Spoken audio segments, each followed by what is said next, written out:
What day is it?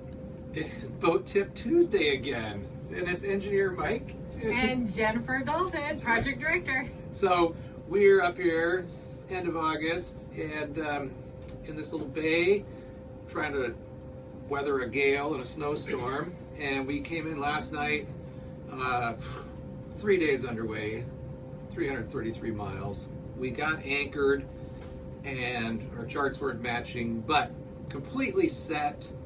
And we marked it on our little iPad. Everything's perfect, right, Jen? And then what happened? We verified we're at 41 feet.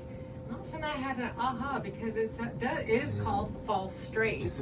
But anyway, we're at 41 feet and all of a sudden it bounced up to 3 feet, 2.1, 1 foot, 4 feet. And I went, what would Mike do?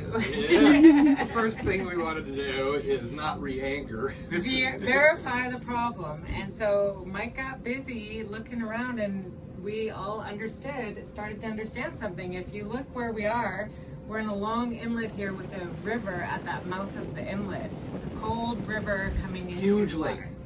And, 9-mile long lake. That's Big. true. Long lake.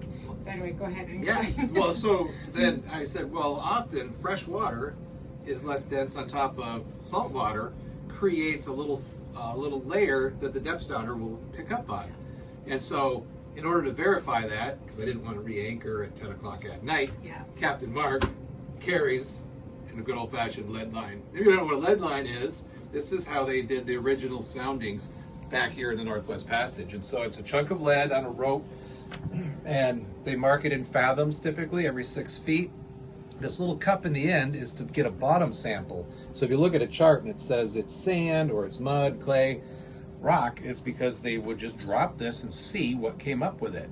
And of course, figure out how deep it is. So before we re-anchored, verify the problem. That's the tip. So we dropped this over the side in the wind and the cold and the snow. So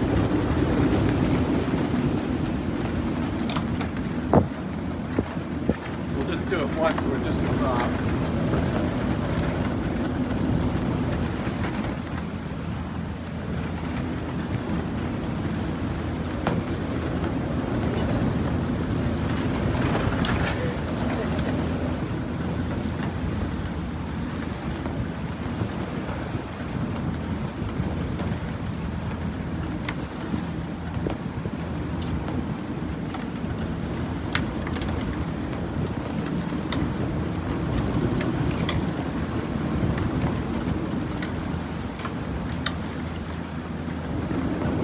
And sure enough, we could go down at